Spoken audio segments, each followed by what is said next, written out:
So what's up mga boss? Good day sa lahat, no? Sa lahat ng mga sound addict. So meron lang akong i-share na review dito sa ating isang processor, sound processors. Maganda tong video na to para sa mga baguhan natin na mga sound addict na naghahanap ng value meal pero sulit. So tara mga boss, review natin tong si ProTrax. ProStax pala. ProStax equalizer. So itong si mga bossing, si equalizer ProStax, meron siyang 15 band. Ayan. So nakikita niyo 15 po siya, kaya tinawag siya na 15 band from channel 1 and then channel 2. 'Yon. Tapos, ang kagandahan dito mga boss kasi sa equalizer na to, meron siyang meron na siyang sub out ito. Ito yung knob niya ng sub out. So dito sa unahan mga boss ng equalizer na to, naka-indicate yung pangalan niya. Tsaka dito yung niya mga boss, ito yung gain.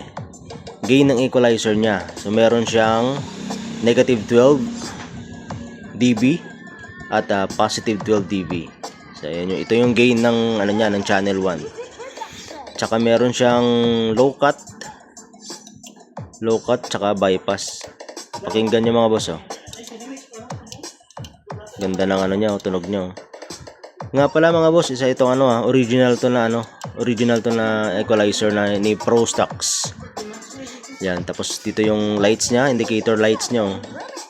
Ibig sabihin pala ng low cut mga boss, kapag pag in-engage natin to, ayan, ipindutin natin. Pag naka-engage yung low cut na yan mga boss, kinakat niya yung low frequency. So dito siya. Kinakat niya tong low frequency para yung output na lalabas ay mid-range tsaka high range lang. Yan.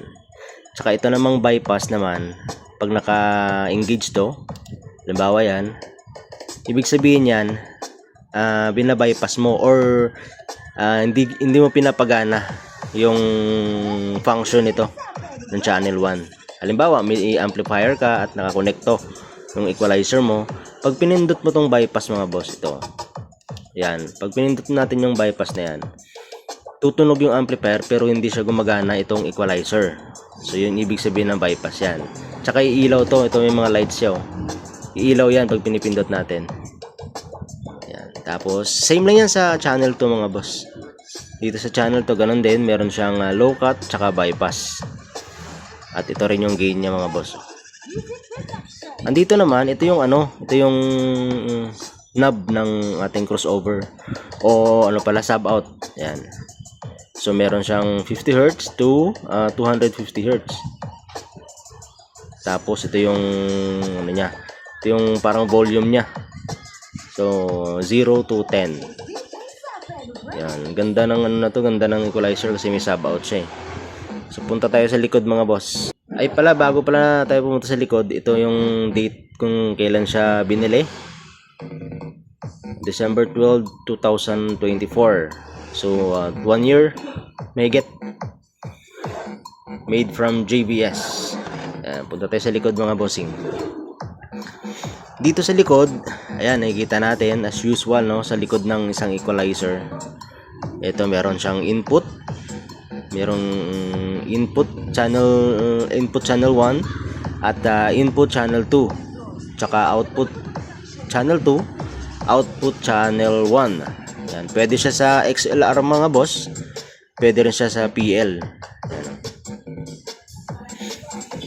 Tsaka ito yung sub out niya, separated sa channel 1 tsaka sa channel 2 sub out.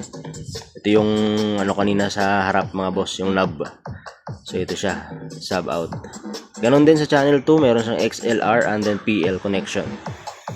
Ang kagandahan pa dito, ito yung niya mga boss, ito yung tawag dito, yung socket niya, lagay ng socket niya, ditanggal-tanggal na. So sa ngayon yung mga processors ngayon, ito na halos karamihan, ito na yung ito yung plug niya, ditanggal-tanggal na. So maganda to kasi iwas baliko. Iwas punit kasi nayuyupi-yupi minsan. So ito yung power switch. Yan. Meron siyang 220 volts. Ayan. Tsaka, So sa mga nagtatanong mga boss, no, kung pwede bang pagsabayin si equalizer tsaka si sub out, yes po, pwede po siyang pagsabayin. Halimbawa, sa isang amplifier mo ay ginagamitan mo siya ng mid-high, channel 1 tsaka channel 2. Tapos sa isang amplifier mo naman, pwede mo tong gamitin itong ating subwoofer out. So para ka na rin naka-crossover. So no need na pag ito ginamit mong equalizer, no need na gumamit ka ng crossover. Ito yung kagandahan niya para sa mga, especially sa mga small events. Maganda siya, less sa gamit, no? Ito lang yun, mixer, ito, tsaka speaker, tsaka yung music source mo. Ayos ka na. Solve ka na. Meron ka ng high range, meron ka ng mid range, tsaka meron ka ng subwoofer out. So ayan mga boss, sana nakabigay ito ng konting tips sa inyo para may idea kayo kung anong susunod na bibilhin nyo. Halimbawa, bibili kayo ng equalizer, at sana nakatulong itong konting reviews natin kay Equalizer Pro Stocks 215S. Until next video na lang mga bossing, ingat at God bless lahat.